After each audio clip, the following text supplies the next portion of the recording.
Bom dia, então, para todo mundo. Eu primeiro gostaria de agradecer, então, a presença de vocês nesse webinar aqui e agradeço já de antemão a Arlene e ao Lucas, né? A Arlene pelo convite para apresentar aqui os resultados que a gente obteve no laboratório aqui na descoberta de novos candidatos a fármacos para a malária. E eu gostaria também de agradecer ao Lucas aí por todo o apoio técnico que ele tem dado aqui para mim durante a preparação aqui para a gente poder fazer essa apresentação para vocês. Então, sem mais delongas, para iniciar esse webinar, eu queria começar com um dado que eu acho que é bastante importante, que foge um pouquinho rapidamente do tema, né? Mas é que ele dá para nós uma base bastante importante, que é a diferenciação entre o que são fármacos e o que são drogas, né? Porque como vocês perceberam no título da minha apresentação, eu coloquei novos candidatos a fármacos, né, para a malária, e existe em português uma diferenciação entre fármacos e drogas que eu acho que é super importante deixar claro, que eu acho que talvez por um problema de tradução, frequentemente a gente fala de drogas, né, fazer desenvolvimento de drogas, e eu quero deixar bem claro para vocês ao final dessa breve introdução que existe uma diferença entre uma definição bem clara que diferencia o que são fármacos do que são drogas. Então, para começar, eu trouxe para vocês aqui uma abordagem que ela é um pouco romântica, vamos dizer assim, porque eu fiz um levantamento mais ou menos na literatura do que são drogas. Eu vou começar falando para vocês de drogas, tá certo? E depois eu vou, ao longo da apresentação aqui, falar só sobre fármacos, mas nessa introdução eu vou falar para vocês sobre drogas. E eu trouxe aqui a influência das drogas em algumas artes, né, que a gente tem. Eu, particularmente, acho muito bacana a arte. Não tenho nenhum dom artístico, mas eu aprecio aqueles que têm. E uma das obras que eu acho super interessante, né, de artes plásticas, é essa obra do Botticelli, de 1483, que ela é chamada Marte e Vênus, né? Marte é o deus da guerra, Vênus a deusa do amor, né? E essa obra aqui, entre muitas interpretações, seria, por exemplo, o amor que vence a guerra, né? Ou seja, a guerra sucumbe ao amor, às coisas boas vencendo as coisas ruins, né? E aqui dá para ver e a pergunta que vem é como é que Vênus, né, sendo uma deusa, obviamente, do amor, que teoricamente não carrega nenhuma arma, conseguiu vencer o deus da guerra, que é o Marte, né? Como a gente pode ver, ele está decaído aqui ao lado de Vênus, e a gente sabe, e uma das interpretações que mostra que essa lança aqui é a lança de Marte, né? E repara que ela está apontada na direção de Marte. Os sátiros aqui, que são esses personagens que aparecem, esses 4 personagens que aparecem aqui ao fundo, carregam a lança, né? E reparem que um deles aqui está até assoprando uma corneta na orelha do Marte, e o Marte não está sequer reagindo, né? Ele está completamente entorpecido. E uma das interpretações de como que Vênus conseguiu vencer Marte nessa obra do Botticelli vem aqui nessa parte inferior aqui, que eu destaquei aqui, que esse sátiro, né? Como esses estão segurando a arma. Esse sátiro aqui está bem pertinho de uma planta, né? Se a gente der um zoom nessa planta, a gente vai perceber que é uma planta que provavelmente é a única planta bem destacada, né? Bem mostrada com detalhes aqui nessa obra. E o fato que é interessante é que quando ela foi analisada por botânicos, né, foi indicado que ela era uma planta da família da Datura stramonium. E a Datura stramonium é uma planta que é conhecida aqui no Brasil como a trombeteira, que é bastante famosa, né, ao longo da história da humanidade por seus princípios ativos, principalmente esses alcaloides aqui, a atropina e escopolamina, e que o extrato dessa planta, quando ingerido, né, por via oral, ou seja, numa forma de envenenamento, ele pode causar, por exemplo, amnésia, delírios e perda da consciência, né, mais ou menos como a gente está observando aqui. Botticelli foi muito perspicaz quando desenhou, né, aqui retratou a Datura Stramonium nessa obra, provavelmente sugerindo que a Vênus havia envenenado o Marte. Uma outra obra agora mais recente, agora do século XIX, que veio do Previati, é uma obra que eu selecionei aqui porque ela é bem mais direta, ela é bem menos subjetiva a interpretação, né? São pessoas, né, aqui numa sala, deitadas, com um cigarro na mão aqui, que dá para ver, e elas estão fumando, literalmente fumando maconha, cada uma com o seu prazer aqui recebido pela droga. E o que eu acho interessante nesse quadro aqui é que Previati denominou, né, batizou essa obra de remédio. Curiosamente, a gente até hoje, no século XXI, a gente está discutindo ainda se maconha e o THC, que é o princípio ativo, o tetrahidrocannabinol, é o princípio ativo da maconha, se ele poderia ser ou não utilizado como remédio.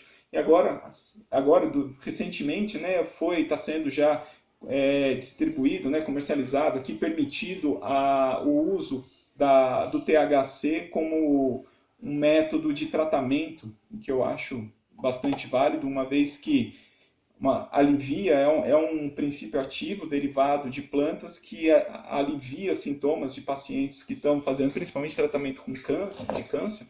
Então, por que não usar exatamente para aquilo com boas finalidades os princípios ativos, né?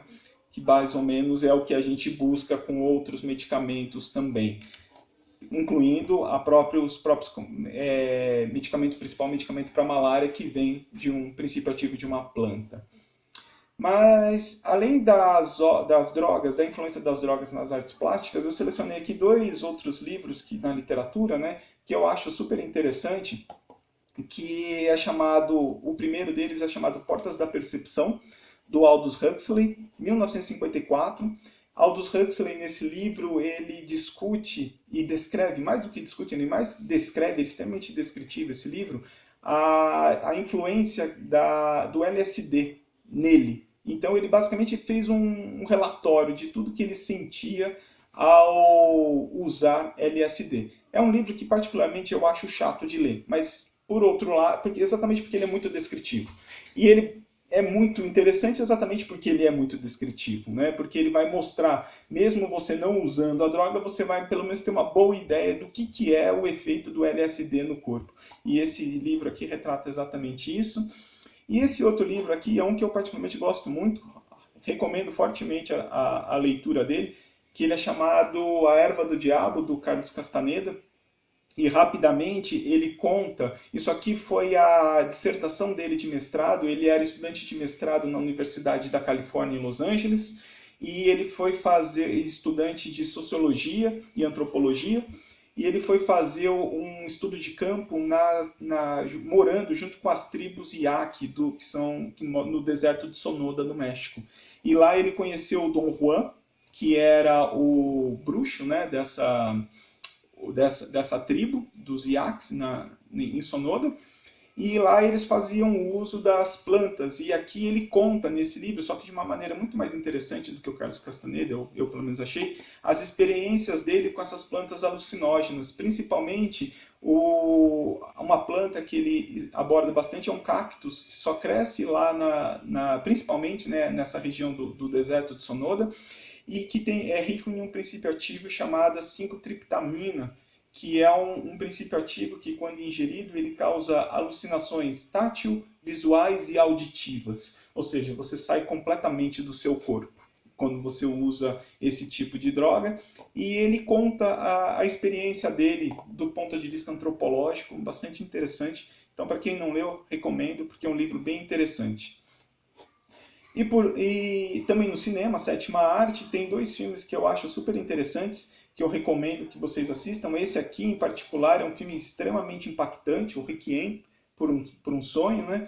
Ele está no catálogo, eu acho, do Netflix ainda. O Transporting estava também. Eu vi que tem até a parte 2, mas eu confesso que eu não assisti a parte 2 ainda. Vou aproveitar, talvez, essa quarentena aqui para ver se eu assisto, para ver. Mas esses 2 filmes, eles falam da mesma droga, eles falam sobre a heroína. Esse aqui, em particular, é extremamente impactante. Então, eu acho que, se você não tiver num bom dia, não assista. certo? Assista, tipo assim, num sábado à tarde, assim, que depois você vai poder fazer alguma coisa.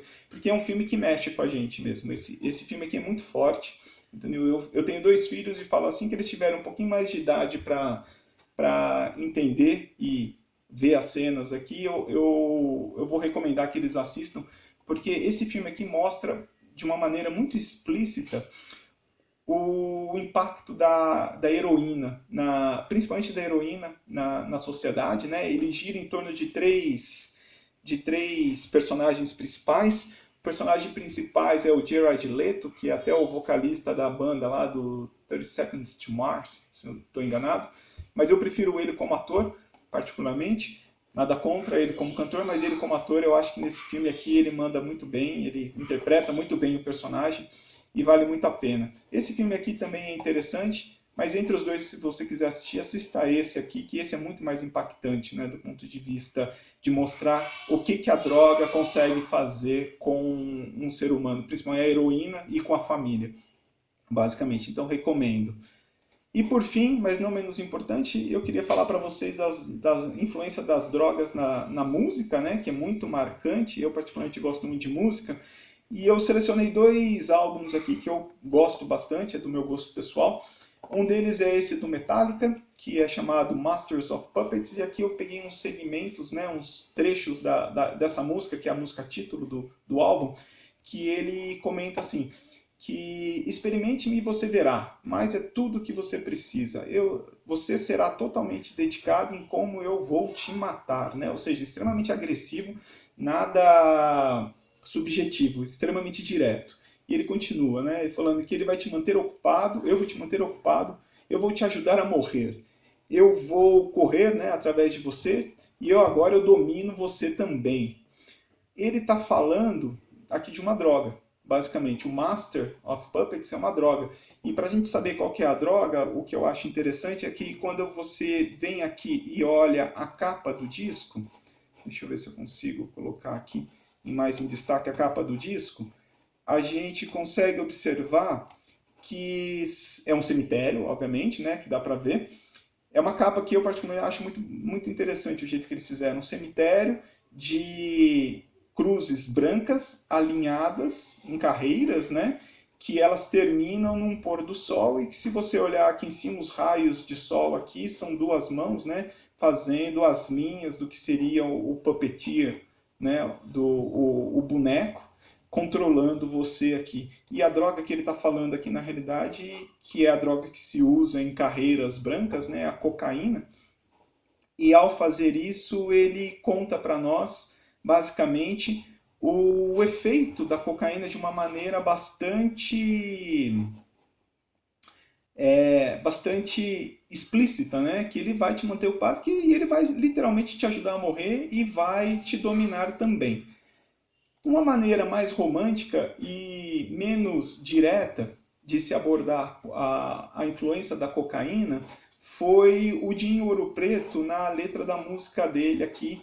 Deixa eu diminuir um pouquinho mais. Tá dando para ver tudo aqui? Tá. Nesse disco dele, que curiosamente ele é chamado de Você Não Precisa Entender, né, de 1988, e o Dinheiro Preto escreveu uma música chamada Fogo, que ele fala assim, que o poder de dominar é tentador, eu já não sinto nada, sou todo torpor. Não consigo dizer se é bom ou mal, assim como o ar me parece vital, onde quer que eu vá e o que quer que eu faça, sem você não tem graça. O você dessa letra dessa música aqui, que causa torpor, nada mais ele está falando de novo da cocaína, né? Para quem conhece a história do Dinho Ouro Preto, ele foi viciado em cocaína, fez tratamento, reabilitação, e ele escreveu de uma maneira que ficou muito bonita, né? Essa capacidade que os artistas têm de transformar algo ruim em algo bonito, né? Que eu admiro bastante, e por isso que eu trouxe aqui para vocês. Mas o que eu acho interessante nessa letra dessa música é exatamente isso, o fato de que ele fala que onde quer que eu vá e o que quer que eu faça, se ele não tiver sob o efeito da cocaína, não tem graça. Então isso causa para a gente assim uma noção, né, dá uma noção para a gente, impacta, que porcaria de vida que é você tem que, para se conseguir ter alguma felicidade na sua vida, você tem que estar sob efeito da droga. Então era assim que ele se sentia ao usar cocaína.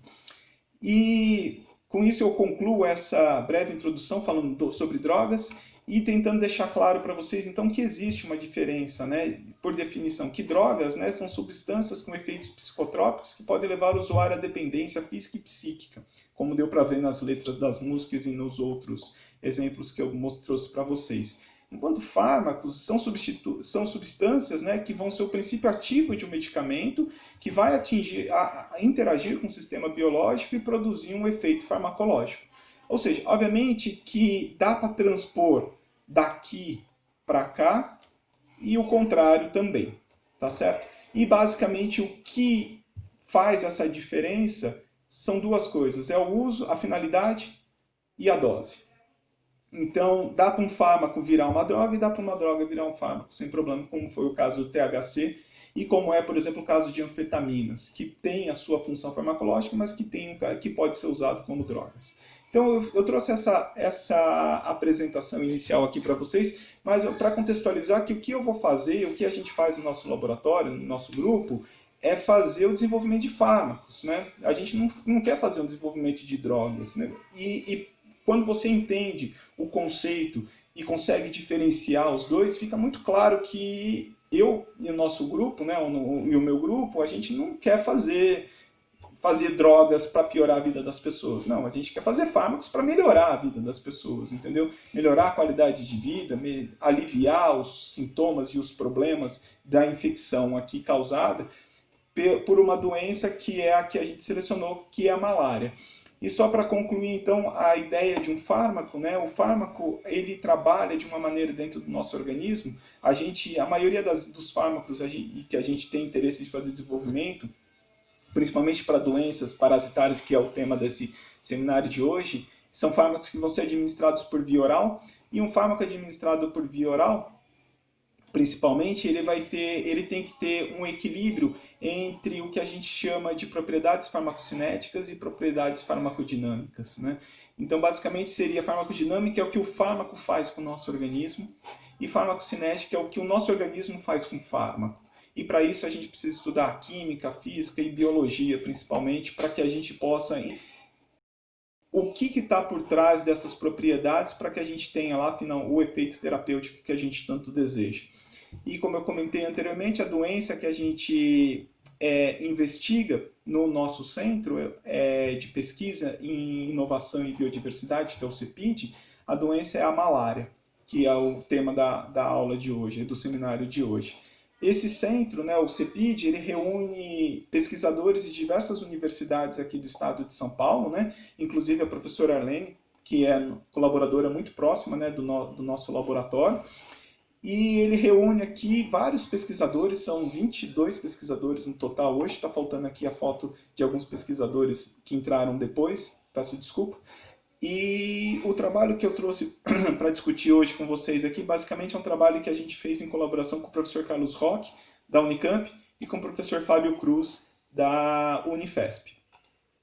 Então, as estratégias que a gente utiliza no laboratório, de uma maneira, são basicamente, esse slide reúne quase todas as estratégias e métodos que a gente reúne no laboratório, mas basicamente a gente começa com candidatos, né, a inibidores que vêm de produtos naturais ou produtos sintéticos, e aí a gente pode fazer um ensaio contra o parasita, de maneira geral, para achar inibidores. Se a gente acha esses inibidores, a gente pode fazer planejamento baseado na estrutura do inibidor, e aí fazer SAR, trabalhar junto com o pessoal da síntese orgânica, que são fundamentais aqui para que a gente possa fazer desenvolvimento, descoberta e desenvolvimento de novos candidatos, né? Aí esses novos derivados voltam para o ensaio celular e aí a gente entra num ciclo que a gente chama para entender as relações entre a estrutura e a atividade. Se a gente tem uma molécula que foi bem potente e segura, né, mostrando que, por exemplo, tem baixa citotoxicidade, a gente pode ir para os estudos em vivo, fazer mais alguns estudos para poder ter ideia se a gente tem um candidato, o que a gente chama de um candidato a composto líder, aqui, um candidato que vale a pena investir. Por outro lado, aqui do lado direito, aqui, a gente também pode pegar a nossa cultura de célula que a gente cultiva no laboratório, faz a clonagem e expressão de genes que são importantes para o desenvolvimento do parasita, purifica o produto desses genes, né? Faz ensaios enzimáticos para achar inibidores. Esses inibidores, se a gente consegue achar, a gente pode agora tentar cristalizar essa proteína na presença do inibidor e fazer planejamento baseado na estrutura. Aqui a gente sabe que eles são inibidores de uma determinada enzima e como essa enzima é uma enzima importante para o desenvolvimento do parasita, a gente sabe também qual é o mecanismo de ação, o modo de ação desses inibidores. Esses inibidores que inibem a enzima podem agora vir para o ensaio contra o parasita, para a gente fazer uma prova de conceito falando, ele não só inibe a enzima, mas ele também inibe o parasita, e aí também a gente faz os estudos baseados na estrutura do alvo, né, fazendo o SAR e vindo aqui para cá para os ensaios em vivo e depois determinar, por exemplo, se é ou não um candidato a fármaco, um candidato a composto líder, que vale a pena investir para tentar virar um candidato a fármaco. Então, a doença que eu já falei para vocês é a malária. E por que rapidamente a gente estuda a malária, né? A gente estuda a malária porque é uma das principais doenças infecciosas no mundo, né? Agora, infelizmente, a gente tem uma nova doença infecciosa que está causando um estrago imenso, que é a Covid-19, causada pelo vírus, né? SARS-CoV-2, que todo mundo já sabe. E eu trouxe aqui uns números que antes eles nem impactavam, embora fossem alarmantes, eles não impactavam tanto. Mas, para você ter uma ideia, por que malária, né? Malária, em número de casos, a gente está falando de 228 milhões de casos no último report. Ou seja, no último ano, que foi ano base 2018, foi publicado o ano passado, esse report, foram 228 milhões de casos de malária, mais do que a população inteira do Brasil, né? No mundo, obviamente. Desses 228 milhões, uma média de 405 mil pessoas morreram, sendo que esse número variou aqui no intervalo de confiança de 95% entre 235 e 639 mil mortes. Para você ter uma ideia, a Covid-19, até o momento, ou seja, nesse ano, a Covid-19 matou 770 mil pessoas.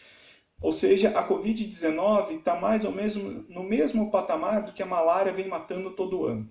Né? Então, assim, é óbvio que a Covid-19 tem um apelo imenso e é muito perigosa, mas a gente tem que lembrar que existem também outras doenças que são tão perigosas quanto o Covid, que está matando muita gente. E essas pessoas que morreram de malária aqui, quando a gente pega esse número de 405 e divide pelo número de minutos que a gente tem no ano, dá aproximadamente uma morte por minuto.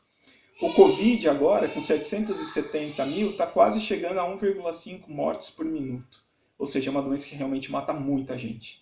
No caso da malária, 60% dessas 405 mil pessoas foram crianças que morreram com menos de 5 anos de idade. Quase metade da população mundial está sob o risco de contrair malária. E esses são os países no mundo que a malária está presente, com maior ou menor incidência, mas onde o parasita conseguiu se desenvolver por causa da presença do mosquito, do inseto vetor. E sabe de uma coisa que é curiosa? É porque a malária tem tratamento. E o tratamento é eficaz da malária. Basicamente, o tratamento principal é baseado nessa sigla aqui chamada ACT, que vem de Artemisinin Combination Therapy, ou seja, a combinação, o tratamento combinado com derivados de artemisinina, que os dois principais aqui é o Coartem e Coarsucan.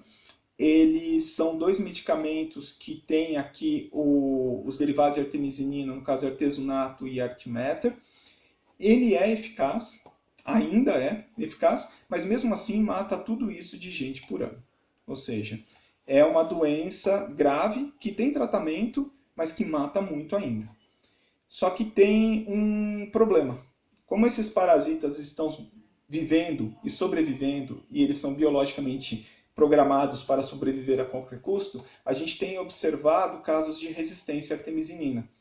Ou seja, uma doença que tem tratamento, mata 405 mil pessoas em média por ano, e agora a gente começa a observar casos de resistência. Os primeiros casos de resistências vieram aqui do Sudeste Asiático, principalmente nesses países aqui, Vietnã, Camboja, Mianmar, Tailândia e Laos, né? Onde aqui a gente observa que esse gene, aqui ele apresenta um polimorfismo, ou seja, ele tem mutações características aqui que conferem resistência para a artemisinina. Então a gente consegue ver aqui que o tipo selvagem ele era mais sensível, né, a esses medicamentos, né, derivados de artemisinina, e que as cepas que apresentavam essas mutações aqui começam a apresentar agora um caráter de sobrevivência bem maior do que uma média aqui do que a cepa selvagem. Só que a grande vantagem é que isso estava relacionado e confinado aqui no Sudeste Asiático. Ou seja, pensando naquele mapa que eu mostrei anteriormente da distribuição da malária no mundo, a gente estava falando só dessa parte aqui do mundo onde tem casos de resistência.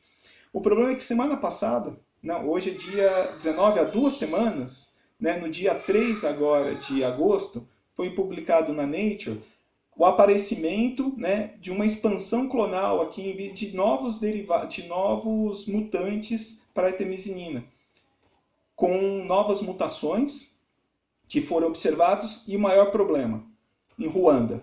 Ruanda é um país que fica localizado aqui na parte central da África, é esse país aqui, e Ruanda e o continente africano é o continente que concentra 90% dos casos de malária no mundo.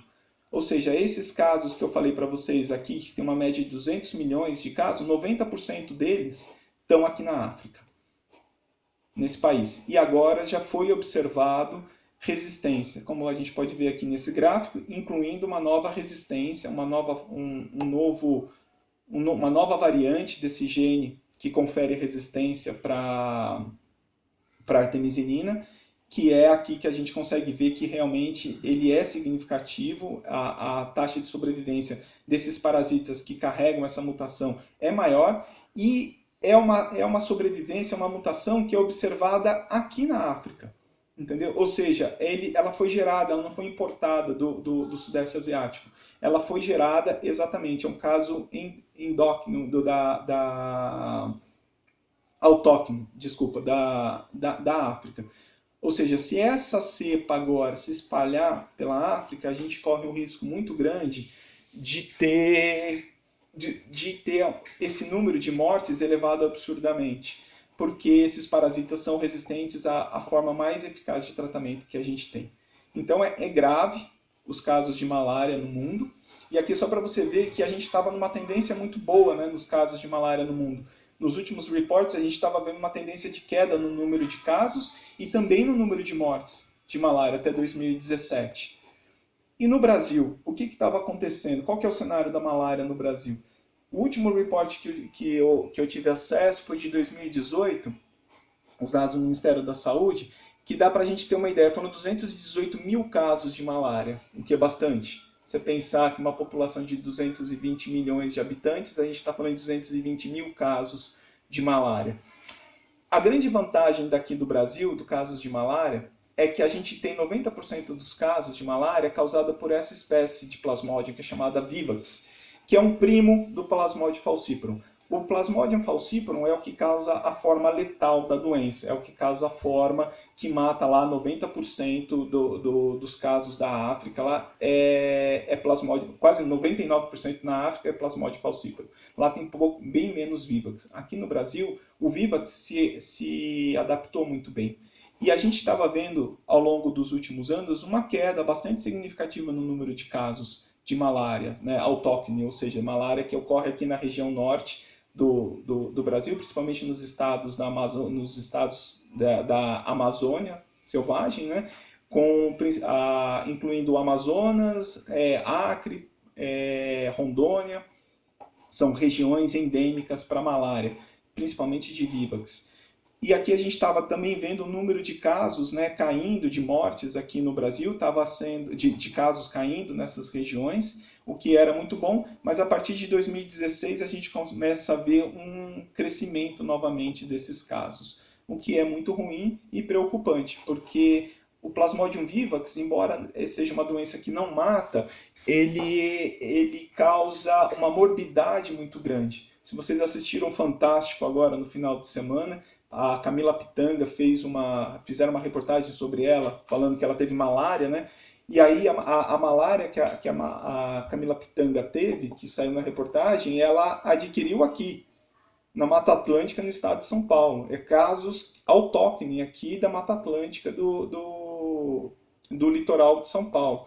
E, curiosamente, acontece mais do que a gente imagina. Eu tenho uma aluna minha que o irmão dela também foi para Caraguá, fez uma trilha e voltou com malária. Né? Fez uma trilha lá, fez o tratamento, está curado, foi malária vivax, mas existem casos de malária acontecendo aqui no estado de São Paulo também. Né? E agora ganhou um pouco notoriedade por causa que foi uma atriz da Globo aí que fez o tratamento, era a malária vivax dela também, está curada, ela e a filha, né? Mas é um caso que existe aqui no país e mais próximo do que a gente imagina.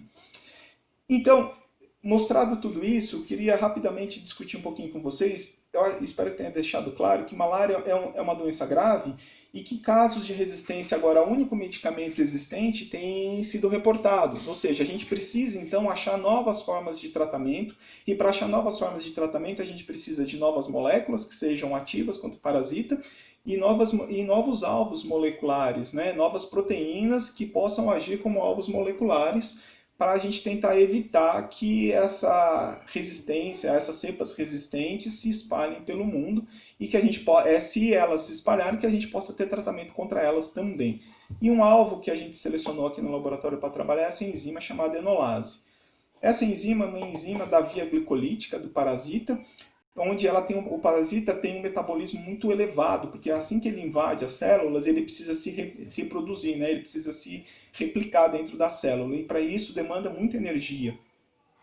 E ele obtém basicamente a maior parte da energia nessa forma eritrocítica, vem exatamente da glicólise.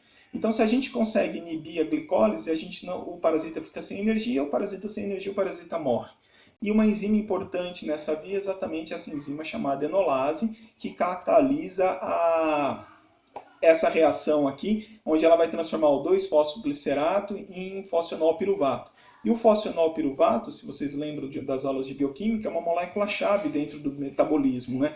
Porque não só para a via glicolítica, mas ele também serve como substrato para o ciclo de Krebs, que nessa parte do parasita não é tão importante, mas que a depressão de fosfenolpiruvato também auxilia depois nas formas mais para frente do parasita, se ele continuar existindo, onde ele usa o ciclo de Krebs, a gente tem ali menor fonte de moléculas para ele produzir energia. Então é um alvo bastante interessante para a gente investigar.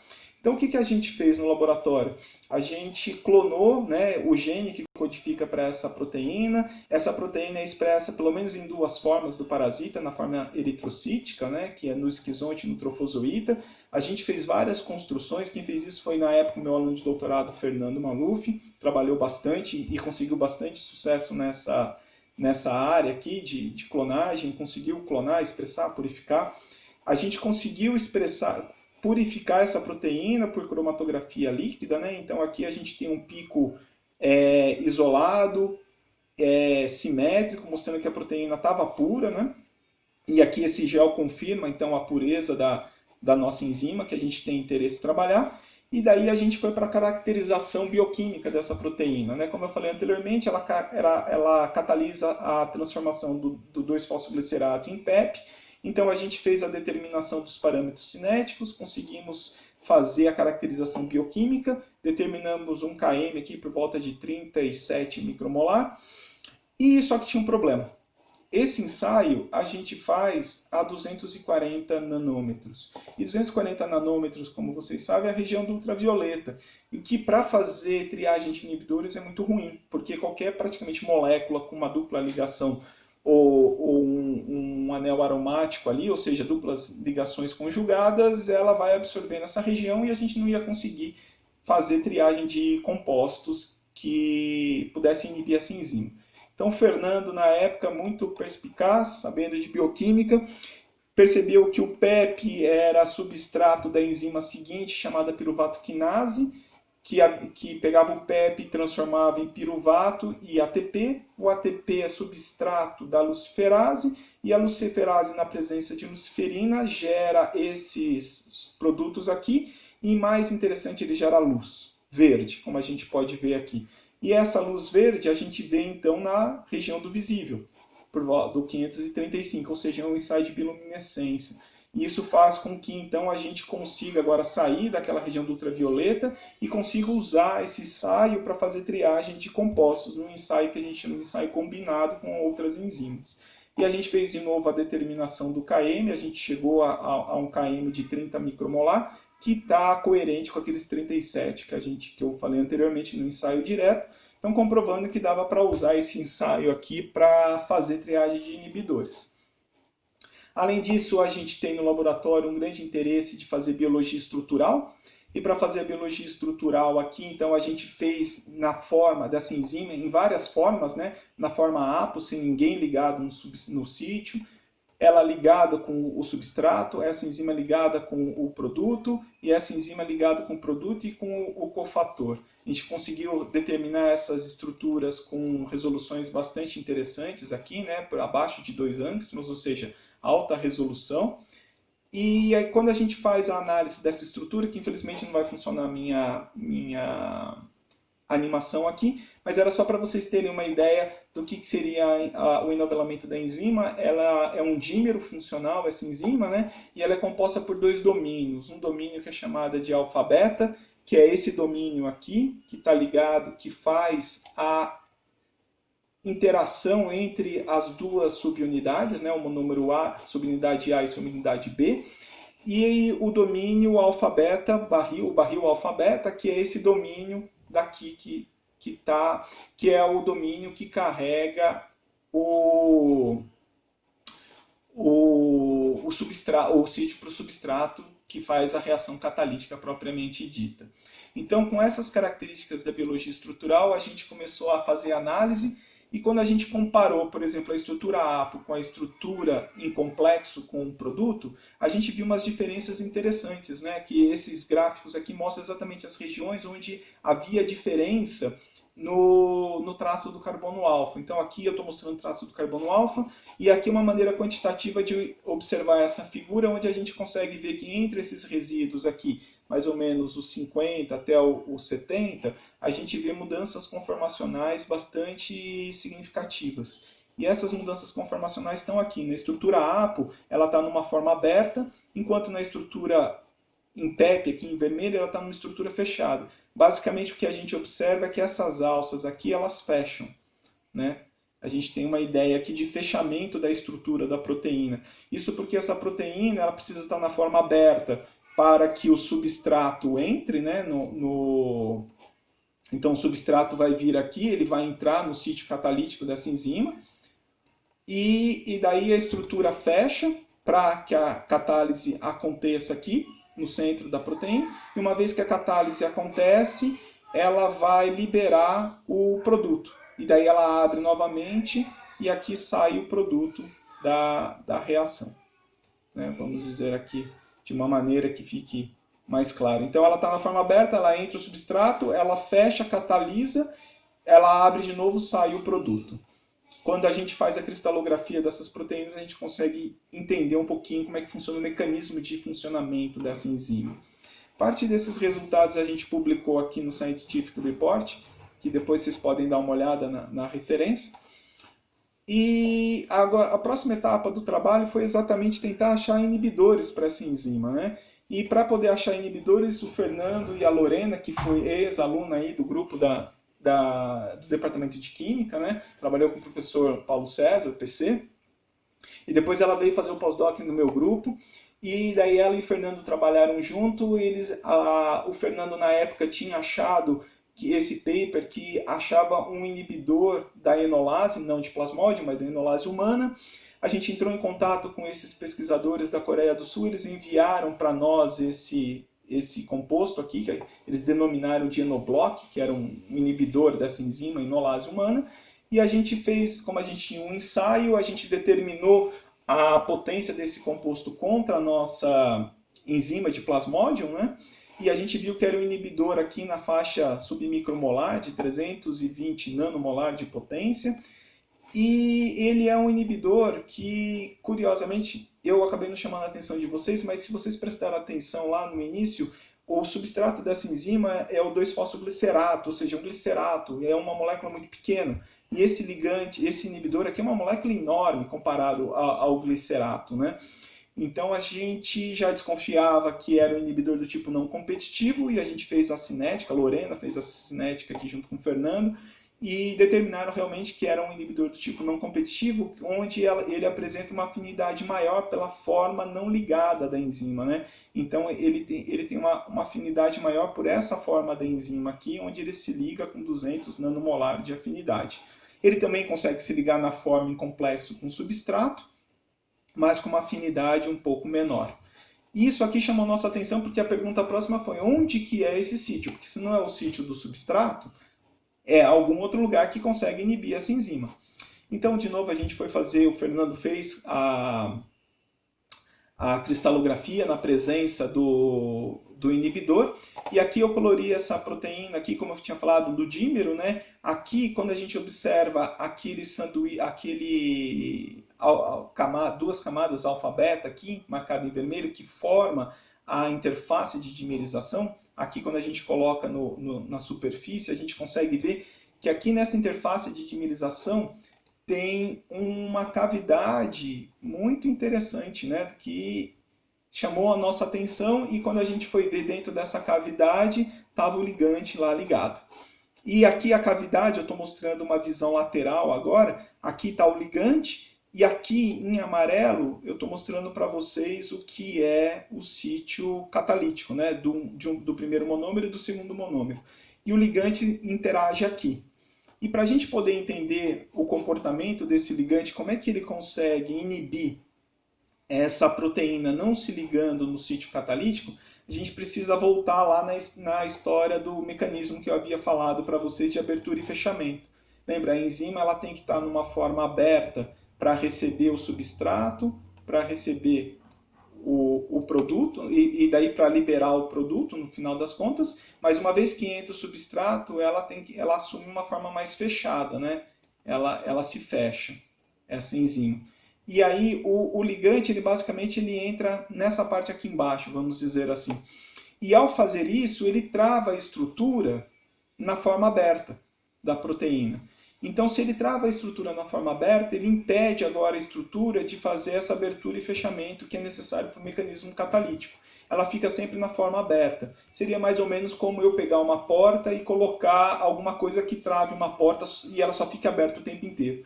Então agora ela deixa de ter a sua função, por exemplo, de dividir ambientes.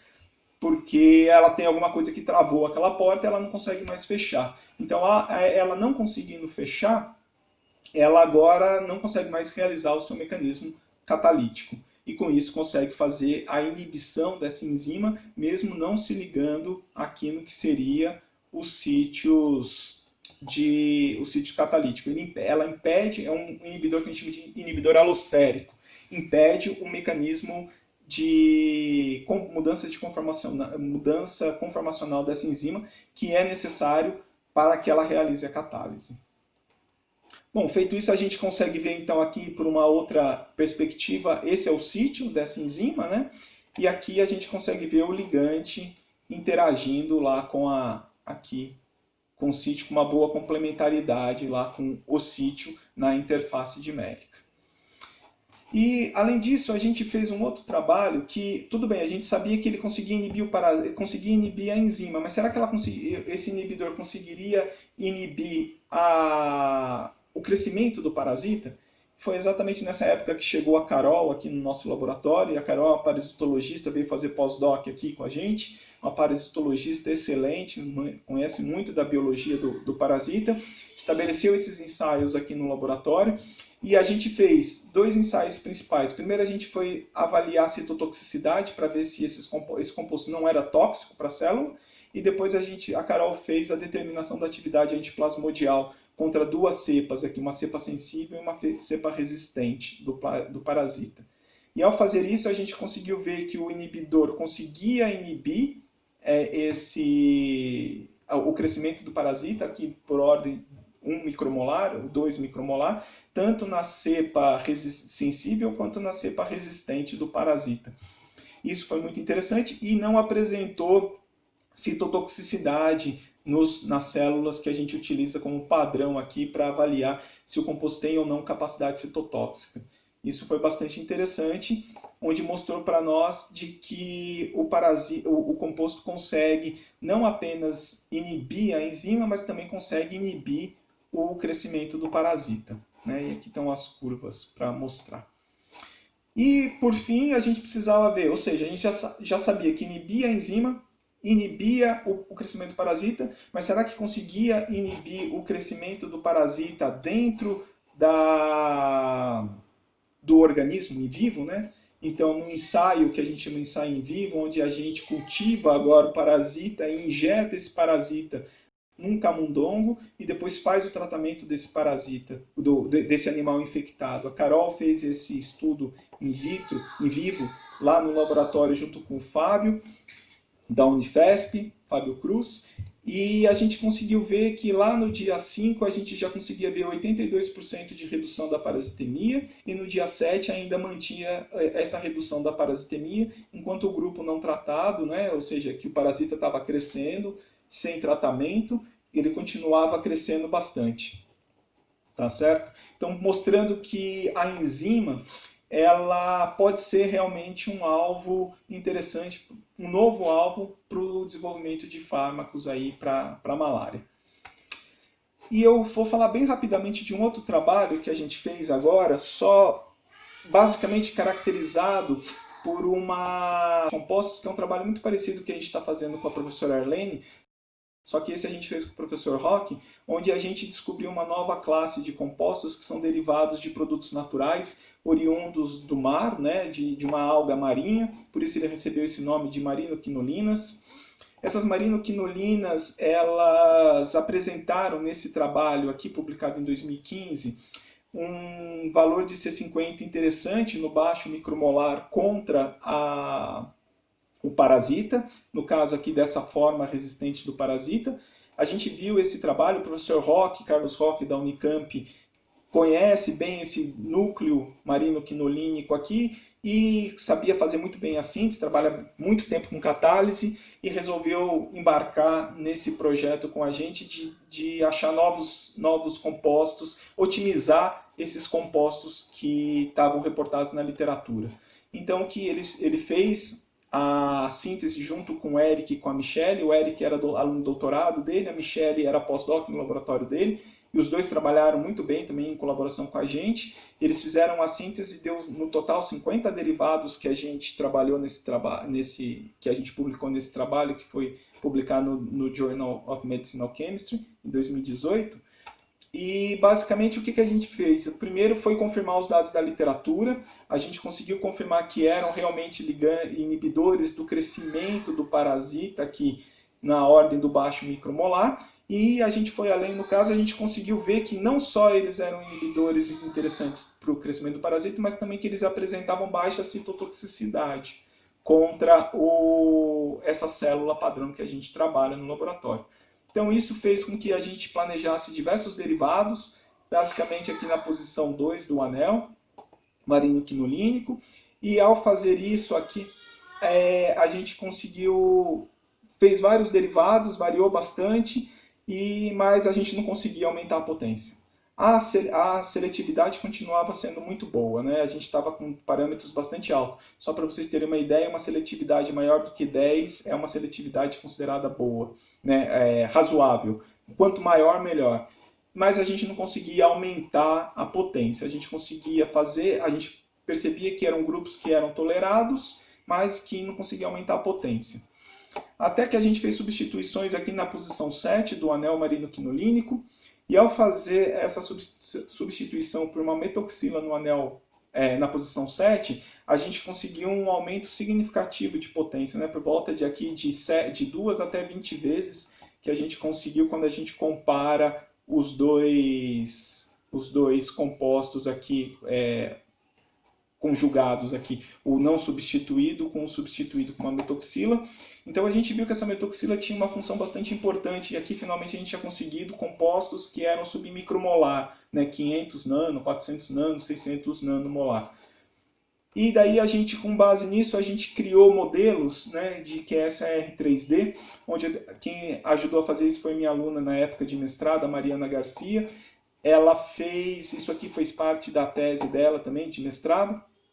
Ela ajudou a construir esses modelos, e esses modelos, então, a gente faz um mapeamento através de uma sonda molecular, né, onde essa sonda agora começa a mapear em cada um dos pontos, a gente alinha as moléculas e faz o mapeamento dos campos moleculares, e ao fazer esse mapeamento dos campos moleculares, a gente tem uma ideia de quais regiões ao redor da molécula são interessantes para fazer aí modificações que têm impacto na atividade biológica. Então a gente faz um estudo, né, de relação estrutura-atividade de forma quantitativa agora, onde a gente consegue fazer a predição de novas moléculas. Conseguimos construir um modelo que foi interessante, que se mostrou ali interessante, que fazia uma boa predição, né? Por exemplo, aqui a gente consegue observar, por exemplo, compostos que a atividade real e a atividade predita estava muito próximo. Então a gente falou, bom, dá para confiar nesse modelo. Utilizamos então esses mapas que falavam, olha, tem que aumentar o volume nessa região, volume estérico nessa região, tem que aumentar grupos eletropositivos e eletronegativos nessa região. E com isso a gente fez o planejamento de novos derivados, né, que tinham grupos que tinham essas características aqui de aumento, como eu comentei com vocês. Esses grupos foram então planejados, aqui um anel indólico, depois esses derivados carbamatos, a amida também foi colocada naquela posição. E ao fazer isso a gente conseguiu então finalmente conseguir ligantes que tinham uma potência ali do baixo nanomolar, ou seja, 60, 40 nanomolar. E a gente conseguiu fazer então uma análise prospectiva de validação mostrando que o modelo então foi útil. E a gente chegou então numa molécula aqui que tinha uma potência bastante interessante. A partir daí a gente começou a fazer a caracterização, e isso quem ajudou a fazer foi a Carolina Aguiar, que hoje é professora lá na Unifesp, no campus da Baixada Santista. A gente fez ensaios de combinação com o artesunato, que é o fármaco padrão para o tratamento, né, como lembra das ACTs que eu comentei no começo, e a gente percebeu que marinoquinolinas e artesunato tinham um efeito aditivo, ou seja, que era interessante para a combinação.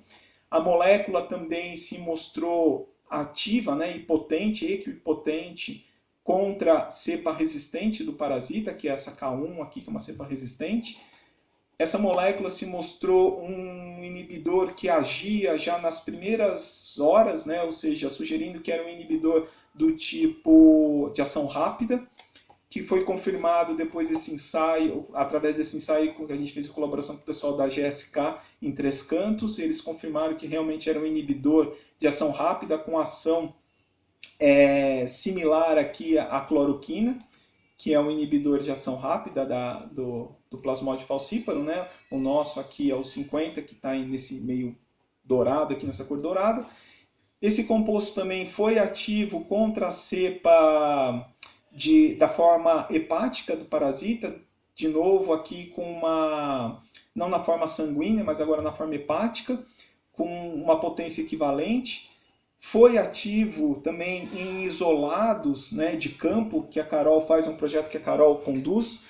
Esse dado é muito interessante porque, e de novo, ele foi ativo não só contra Plasmodium falciparum, mas também contra Plasmodium vivax. E esse resultado é muito interessante porque ele não é uma cepa de laboratório, são cepas que são espécies de parasita que são circulantes hoje, né? Lá na região da Amazônia, a gente faz esse trabalho em colaboração com o grupo do Centro de Medicina Tropical, lá em Porto Velho.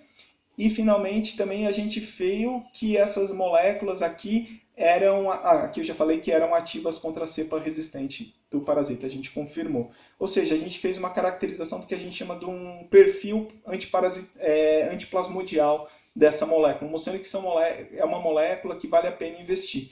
Então, resumindo tudo isso que eu falei, era uma molécula, a gente conseguiu mostrar que é uma molécula que age contra a forma do fígado, né, nos hepatócitos, a forma no fígado, hepática, e também contra as formas sanguíneas do parasitas, que são importantes, e essas que causam a febre característica do plasmódio, né?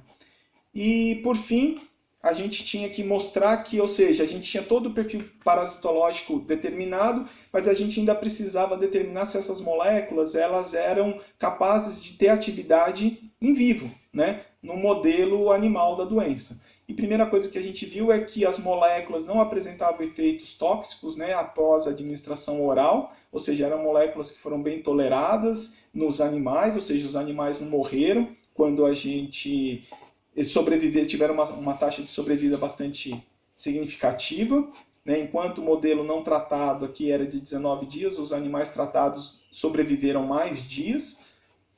E, além disso, a gente conseguiu observar que havia uma redução significativa da parasitemia, né?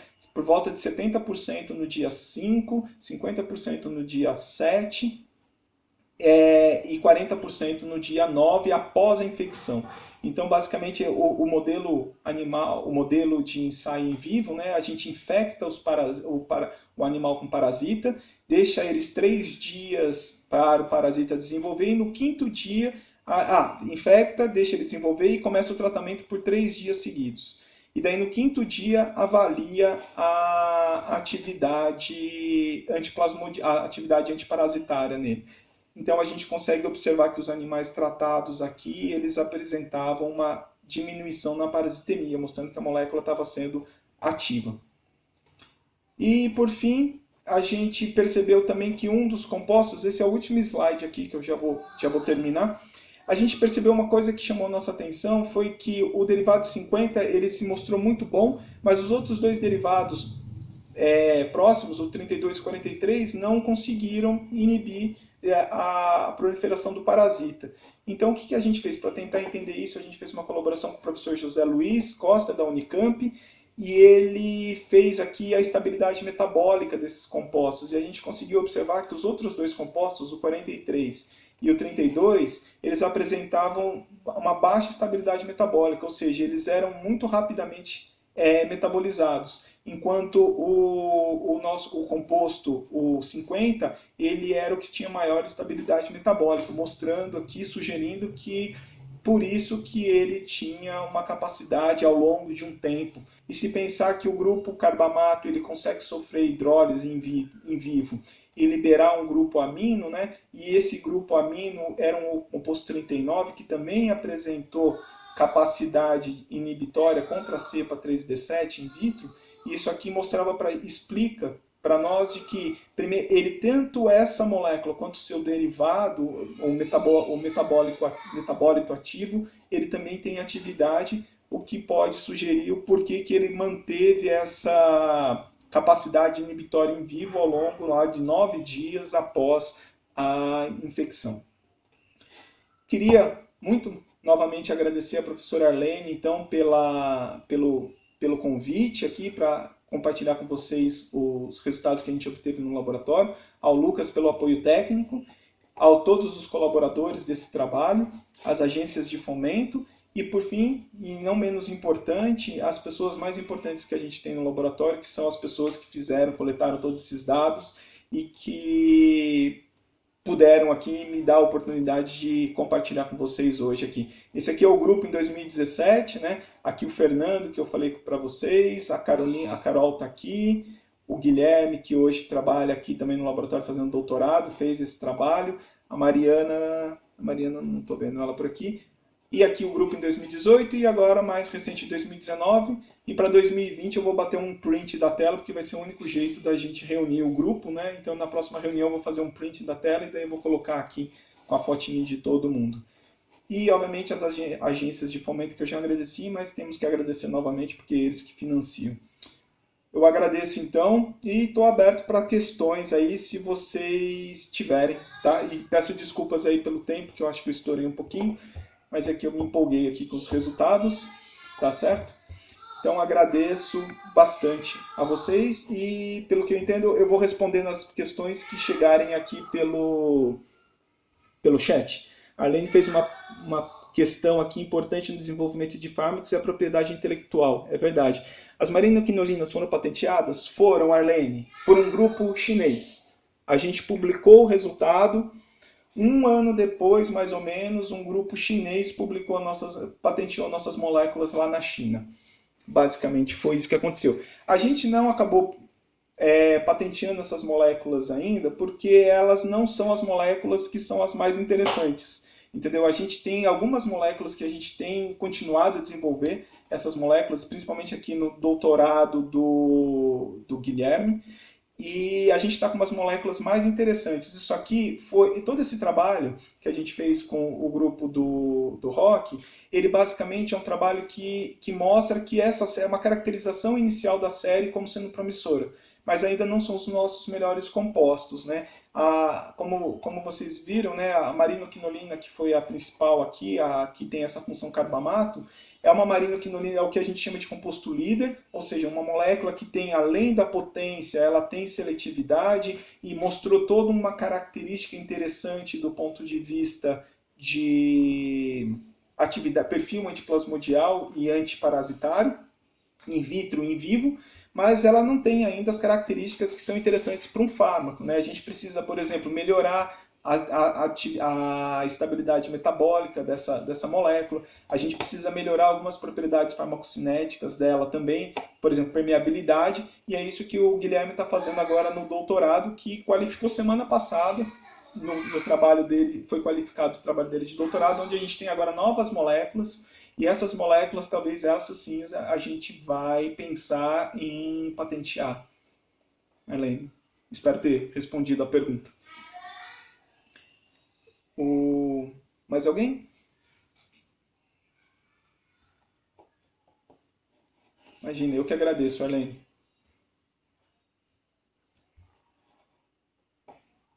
Perfeito. Então, muito obrigado você, Lucas, pelo todo o apoio aí. Funcionou, quer dizer, pelo menos da minha parte aqui, funcionou tudo direitinho. Espero que tenha funcionado na parte de vocês também. Espera aí que o Marcos está fazendo uma pergunta aqui. Para a Covid-19, como podemos utilizar essas técnicas? Marcos, a gente tem um projeto hoje no laboratório, não, vários, né? Que a gente está usando basicamente as mesmas técnicas, né? Agora a gente, na realidade, está aplicando isso para as proteínas do SARS-CoV-2. Então, a gente já clonou todas as proteínas do SARS-CoV-2, né? As não estruturais, todas as não estruturais, as que podem servir como alvo para o planejamento de fármacos, né? E a gente está fazendo também determinação da atividade catalítica dessas enzimas. A principal que a gente tem trabalhado no laboratório é a MPRO, que é uma protease principal, e a PLPRO, que é uma outra protease que o vírus tem.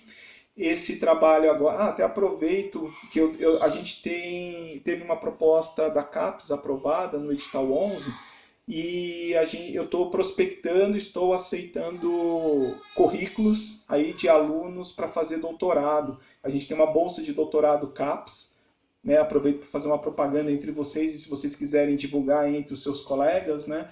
Eu fiz a divulgação na SBBQ, na lista da SBBQ, na lista da SPQ, na lista da Associação Brasileira de Cristalografia. Então é um projeto que vai usar todas essas técnicas que eu comentei com vocês aqui, tanto do ponto de vista da biologia estrutural quanto do ponto de vista da química medicinal, para fazer a descoberta de novos inibidores para as proteínas do SARS-CoV-2. Envolve cristalografia, envolve bioquímica, envolve química medicinal. Então, estamos trabalhando e elas são aplicadas basicamente da mesma maneira, Marcos. A única diferença é que uma proteína é diferente que tem e um organismo diferente, mas os métodos são os mesmos que a gente usa para fazer a investigação. Certo? Espero que eu tenha respondido aí. E se vocês tiverem candidatos ou colegas aí que tenham interesse em fazer doutorado nessa área, a gente já tem uma bolsa aprovada. E hoje em dia, mesmo no nosso programa de pós-graduação, que antes sempre tinha bolsa, com essa reforma que a CAPES fez, o nosso programa de pós-graduação foi cortado mais de 50% das bolsas. Então, a gente está com um problema sério hoje de bolsa aqui no Instituto de Física, em função dessa reforma esdrúxula que a CAPES fez. E agora qualquer bolsa está sendo muito bem-vinda, né? Sempre foi, mas agora muito mais. Tá certo? Se tiver mais perguntas, eu agradeço aí novamente o convite e a paciência de vocês por ter ouvido até o momento e eu extrapolado um pouquinho o horário, mas espero que tenha passado as informações aqui, tenha sido claro. Se vocês quiserem qualquer coisa, me escrevam depois. Se ficou com dúvida e eu não pude sanar aqui, meu e-mail é esse aqui, tá? Só me escrever que eu respondo as dúvidas para vocês, tá certo? Beleza? Muito obrigado, então. Um bom dia para vocês e bom trabalho aí para quem conseguir estar trabalhando, que esteja trabalhando e permaneçam seguros e saudáveis. Um grande abraço, gente. Tchau, tchau.